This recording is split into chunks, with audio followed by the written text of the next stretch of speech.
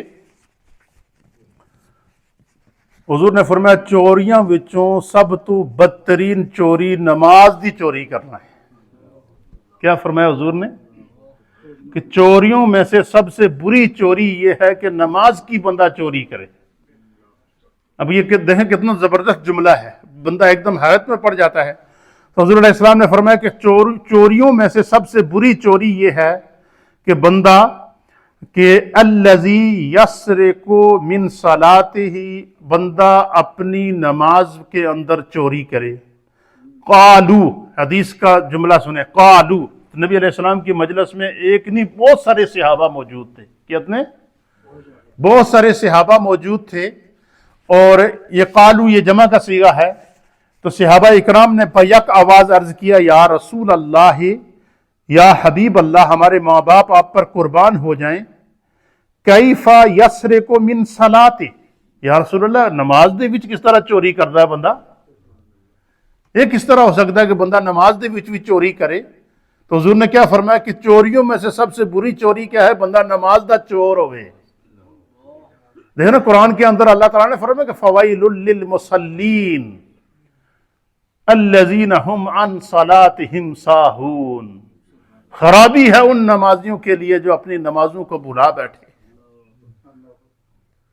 اور صحابہ نے کیا عرض کیا کہ یا رسول اللہ نماز کے اندر بندہ چوری کس طرح کرتا ہے؟ قال، پس نبی علیہ الصلوۃ والسلام نے فرمایا کہ لا یتم رکوعها ولا سجودها، بندہ نہ رکوع صحیح ادا کرے تے نہ سجدہ صحیح ادا کرے۔ جڑا بندہ رکوع صحیح ادا نہیں کرتا تو سجدہ صحیح ادا نہیں کرتا، وہ نماز میں چوری کرتا ہے، اس کو نماز کا چور کہا گیا۔ مثلا بعض لوگوں کی عادت ہوتی ہے رکوع میں گئے نا، اتنی توفیق نہیں ہوتی کہ وہ کیا کریں، سمیع اللہ لمن حمیدہ ربنا ولک الحمد کہہ کر کے سیدھے کھڑے ہو کر پھر سجدے کے اندر نہ جائے، رکوع کے اندر بھی سیدھا کھڑا نہیں ہوا، اور سجدے میں بھی بندہ ایک سجدہ کر کے سر اٹھایا اور واپس دوسرے اس میں جو ہے وہ ایک سجدے اور دوسرے سجدے کے درمیان، میں نے آپ سے کیا کہا تھا، ایک تسبیح کی مقدار دونوں سجدوں کے درمیان بیٹھنا یہ ضروری ہے، لازمی ہے۔ لیکن بعض لوگوں کی عادت اچھا ایک یہ بھی عادت ہوتی ہے کہ بعض لوگ مثلا ہم مسجد میں اگر آ جائیں، یہ اکثر ہمارے اندر کمزوری پائی جاتی ہے، اللہ تعالی ہم سب کو، مجھ سمیت اللہ ہم سب کو اس کمزوری سے محفوظ فرمائے۔ مسجد میں ہم آئیں تو ہمیں ایک دوسرے کو دیکھ کر تو نماز بڑے آرام سے ادا کریں گے، لیکن اگر ہم اکیلے میں نماز ادا کر رہے ہیں تو ہم جو ہے وہ بس جلدی جلدی ٹکریں مارنے کی کوشش کرتے ہیں یا نہیں کرتے؟ یہ اکثر ہم لوگوں کی جو عادت ہوتی ہے۔ تو حالانکہ حکم کیا ہے؟ حضور نے فرمایا کہ جب تم جماعت کے ساتھ ادا کرو نماز تو امام کے لیے حکم ہے کہ وہ جماعت کو مختصر کرے۔ کیا کرے؟ کیوں؟ سرکار نے فرمایا کہ پیچھے کوئی مریض بھی ہوتے ہیں، کوئی بچے بھی ہوتے ہیں، کوئی لوگ ہوتے ہیں جن کو تکالیف ہوتی ہیں، امام کا کام ہے کہ سب کا خیال رکھنا۔ امام کا کام کیا ہے؟ سب کا خیال رکھنا۔ ہاں فرمایا کہ جب بندہ تنہا نماز ادا کرے تو وہ جتنی مرضی لمبی نماز ادا کرے اس سے اللہ خوش ہوتا ہے۔ تنہا نماز جتنی لمبی ادا کرے اس سے اللہ تعالیٰ کیا ہوتا ہے؟ خوش ہوتا ہے۔ پوری اس لیے کہتے ہیں کہ جب بندہ نماز ادا کرے خشوع اور خضوع کے ساتھ نماز ادا کرے تو تنہا نماز کو آپ بڑے آرام سے جتنا لمبا کر سکتے ہیں آپ اس کا آپ کو اختیار ہے، لیکن جماعت کے اندر باقاعدہ سب کا خیال رکھنے کی تاکید شریعت کے اندر آئی ہے۔ تو سرکار دو عالم صلی اللہ علیہ وسلم نے فرمایا کہ چوراں وچوں سب سے برا چور وہ ہے جڑا نماز دی چوری کرتا ہے۔ قالو یا رسول اللہ کیف یسرق من صلاۃ من الصلاۃ، یا رسول اللہ نماز دے وچ کس طرح چوری کیتی جاندی؟ تو حضور نے فرمایا کہ لا یتم رکوعها ولا سجودها، جڑا بندہ صحیح طریقے نال رکوع ادا نہیں کردا